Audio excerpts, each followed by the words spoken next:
Enlevez, s'il vous plaît, les panneaux. Please, can you take down those placards? Thank you very much. It's not permitted by the rules of parliament.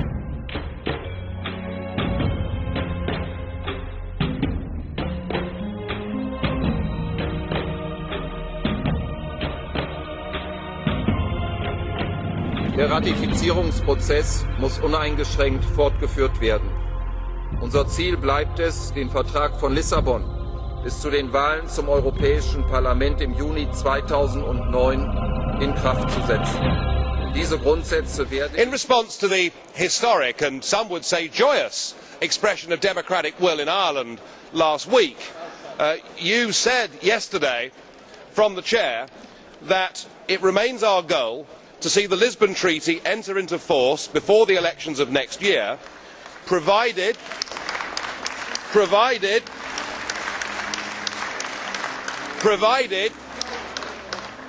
that you agree to this. I shall resolutely defend these principles in the Council at the end of the week. So you've asked us for a mandate. I would suggest to the House that simply having the mandate of the Conference of Presidents is not enough for this, and that we ought, under Rule 103, which clearly says that Parliament shall decide whether or not to wind up the debate with a resolution, to finish our debate tomorrow with President Barroso with a vote to see whether we should give you that mandate or not, and to see whether members of this so-called democratic chamber are prepared to respect the Irish result and to find out whether no really means no. Thank you.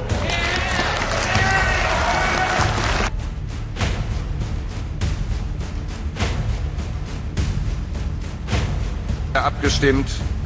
Die Abstimmung ist geschlossen. 129 dafür, 499 dagegen, abgelehnt. The ratification process is made up of 27 national processes. 18 member states have already approved the treaty. And the European Commission believes that the remaining ratifications should continue to take their course. President, nobody else has said it, but I will. Well done, the Irish.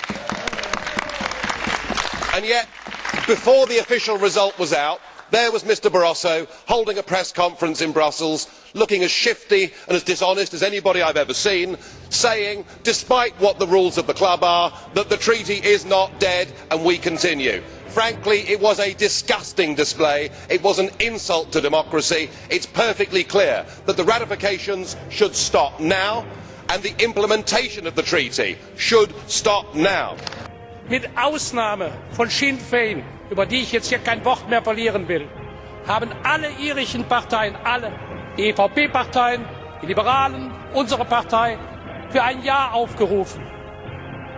Und die Bevölkerung hat mit Nein gestimmt. Das ist das Alarmsignal. Wir alle, auch wir hier in diesem Plenarsaal, sind davon betroffen, dass es eine Vertrauenskrise gibt. Eine Krise gegenüber den nationalen Institutionen, des Vertrauens gegenüber den nationalen Institutionen, gegenüber den supranationalen Institutionen. Und auf Ihren Beifall kann ich verzichten. The T-shirt party up there, they have the text respect the no. My idea of doing that is also to know the concerns of the Irish people. It is to understand why they voted no. Mrs Wallström said this morning that it was important to find out why people had voted no. What had they been voting against, she asked. Let me help her with that. I suggest that they were voting against the Lisbon Treaty. The giveaway was the ballot paper which asked whether they wanted to approve the Lisbon Treaty. As I said last week, the Commission fully respects the outcome of the Irish referendum. We must show the same respect for all national ratifications, whether they have chosen to take the route of referendum or of parliamentary ratification. And then Mr Cohn-Bendit said it would be quite wrong to have 1 million people deciding the fate of 500 million Europeans. Well, I'm happy to agree with that. Give the 500 million their referendums to Pactio Olisipiensis Sensenda Est. Thank you. Don't forget, the European leaders have invested a lot of political capital into this whole procedure. While it is clear that the Lisbon Treaty cannot enter into force before unanimity about its ratification, it is also clear that an Irish vote decides on the Irish position, but cannot determine the position of other countries.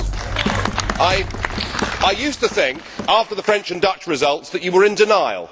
But now I realise that what is behind this is a new phenomenon. It is EU nationalism, and it is the most dangerous political phenomenon to have swept Europe since 1945. You ignore the voters, you are destroying democracy, and you have shown that you will stop at nothing.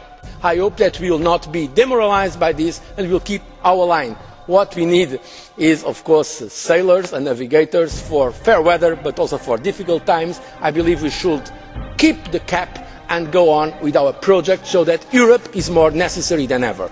Well, ask yourself, why are the politicians, why is this class now unpopular? Well, later on today, Mr Barroso, this House will be voting for a new Justice Commissioner, and it's likely that a former convicted fraudster will, after today, be the Justice Commissioner for the European Union. Og alligevel hører man kommissionens formand sige, at ratifikationen skal fortsætte. Man taler om, at et lands skepsis ikke kan bremse udviklingen. Man søger at fremlægge det som om, at det irske folk har et problem. Men det har de ikke. Kløften er ikke mellem det irske folk og Europa. Kløften er mellem Europas folk og Europas statsledere. Kløften er ikke mellem nogle lande og resten af Europa. Frankrig, Holland og Irland ønsker ikke at bremse udviklingen. De ønsker en anden udvikling. Så fat det dog. There has been a great deal of disparagement of my country since Friday. It is as if you feel insulted. If the response to the democratic will of the people that I've heard in the last 5 days is outrage, then there's something wrong. Make no mistake, Ireland is pro-European. We believe, as obviously you do not, that the project has lost its way. It has lost sight of the one thing it needs most, democracy. Es wird sich ein Ausweg aus dieser Krise finden, bestimmt. Auf irgendeine Art und Weise werden wir mit Sicherheit auch die Iren wieder an Bord holen. Aber das wird uns nicht helfen. Was wir brauchen, ist die Erkenntnis, es gab einmal eine Zeit, da hatte die proeuropäische Bewegung eine Seele. Heute hat Anti-Europa eine Seele. Our problem must not be to discuss the speed at which the EU should now move. It should be to discuss its direction. Listen to the people, and they will tell you. If the ratification process continues, it will show that EU leaders have learnt nothing, and that politicians still believe they know best, and that it is the people who are wrong. By definition, the people are always right. It is called democracy. We want an EU which is people-centred and which delivers that democracy.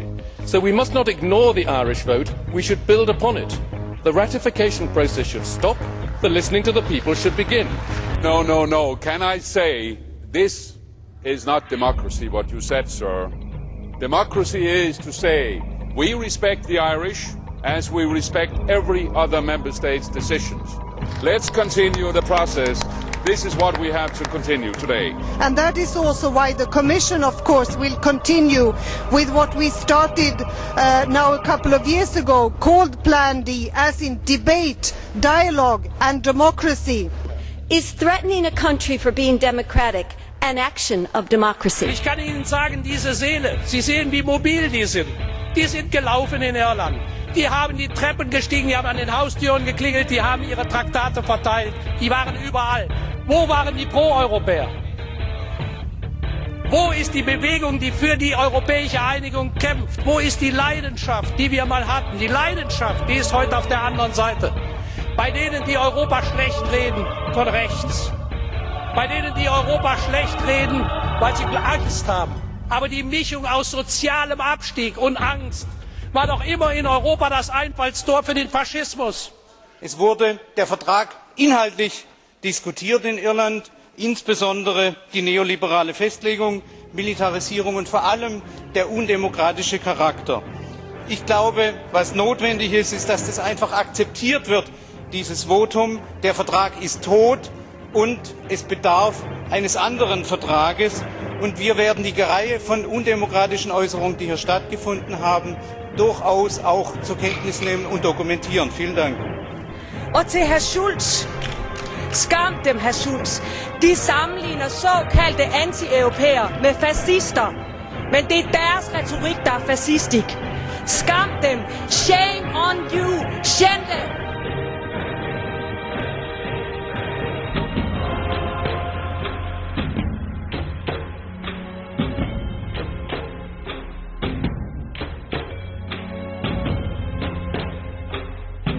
Sometimes I like to compare the European Union as a creation to the organization of empires.